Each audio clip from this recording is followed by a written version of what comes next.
Bamboo stick এভাবে জুড়ে নিচ্ছি যাতে আমরা এই অনেকটা বড় ব্যাম্বু স্টিক পেয়ে যাই। দেখুন বন্ধুরা এভাবে। এবার এখানে আমরা কিছুটা এই মাস্কিং টেপ লাগিয়ে দেবো। এবার আমরা এই স্ট্রয়ের ভেতরে এই ব্যাম্বু স্টিকটিকে ঢুকিয়ে দেবো। দেখুন এভাবে। এবার আমাদের এটি এই দু সাইডে চাকা লাগিয়ে দিলে একটি চাকা হয়ে যাবে। তো বন্ধুরা এভাবে চলুন এবার আমরা এখানে কিছুটা চাকা লাগিয়ে দিই। তো বন্ধুরা দেখতে পাচ্ছেন আমরা এখানে একটি ক্যাসেটেতে এরকম দেখতে পাচ্ছেন হট গ্লু দিয়ে মুখটি বন্ধ করে দিয়েছি। আমরা যে স্ট্রাকচারটি করেছিলাম সেটি কিন্তু এর মধ্যে ভাবে গলিয়ে দিয়েছি, দেখতে পাচ্ছেন। তো এই অপোজিট সাইডেও আমরা এইভাবে লাগিয়ে দেবো এখানে। চলুন বন্ধুরা এখানে আমরা লাগিয়ে নিই। তো বন্ধুরা এভাবে আমরা এরকম দুটি বানিয়ে নিচ্ছি, দেখতে পাচ্ছেন। এরকম চাকা আমরা এভাবে দুটি বানিয়ে নেবো। তো বন্ধুরা দেখতে পাচ্ছেন আমরা এখানে এরকম একটি থার্মোকল নিয়েছি। তো এতে এবার আমরা এটিকে ভালোভাবে সেলো টেপের সাহায্যে লাগিয়ে দেবো।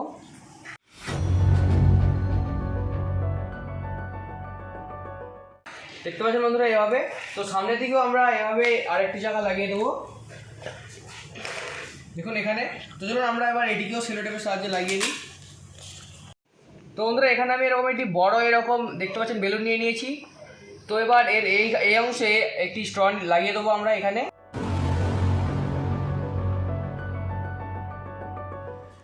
তো বন্ধুরা এখানে আমরা খুব ভালোভাবে টেপ লাগিয়ে দেবো। তো বন্ধুরা দেখতে পাচ্ছেন আমরা এখানে এরকম বেলুনটিকে এভাবে লাগিয়ে নিয়েছি। তো এখানে এবার আমরা মাস্কিং টেপের সাহায্যে এই গাড়িটির সঙ্গে লাগিয়ে দিই যাতে আমাদের এয়ার পাওয়ারের সাহায্যে চলা গাড়ি তৈরি হতে পারে। তো বন্ধুরা দেখতে পাচ্ছেন আমরা এখানে এই গাড়িটিকে কীভাবে বানিয়ে নিয়েছি। তো চলুন এবার আমাদের এই বেলুনটিকে ফুলিয়ে নেওয়া যাক।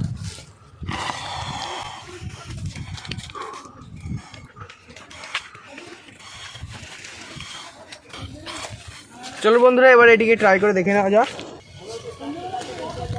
দেখতে পাচ্ছেন বন্ধুরা আমাদের এই গাড়িটি কিন্তু এগোচ্ছে।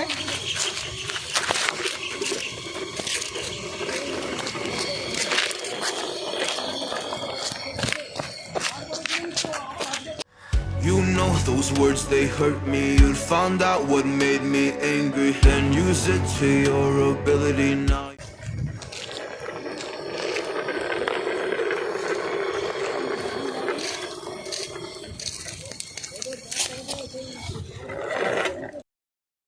তো বন্ধুরা দেখতে পেলেন আমাদের এই এয়ার পাওয়ারে চলা এই কারটি কীভাবে ওয়ার্ক করলো। দেখতে পাচ্ছেন আমাদের কিন্তু এটি স্পিডটি একটু কম আছে, তো তবুও কিন্তু আমাদের এই গাড়িটি অনেক দূর পর্যন্ত যেতে পারছে আর ধীরে ধীরে যেতে পারছে।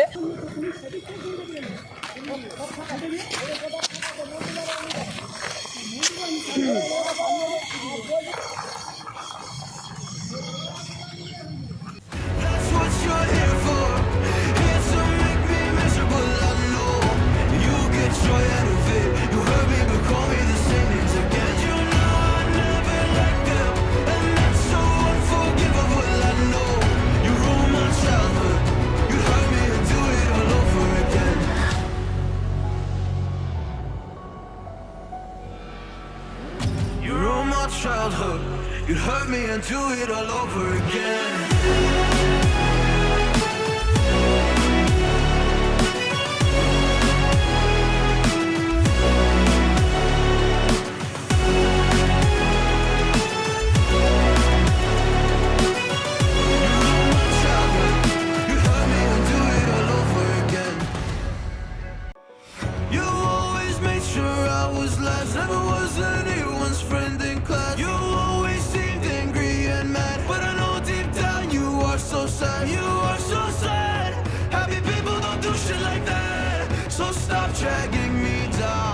So stop dragging me down.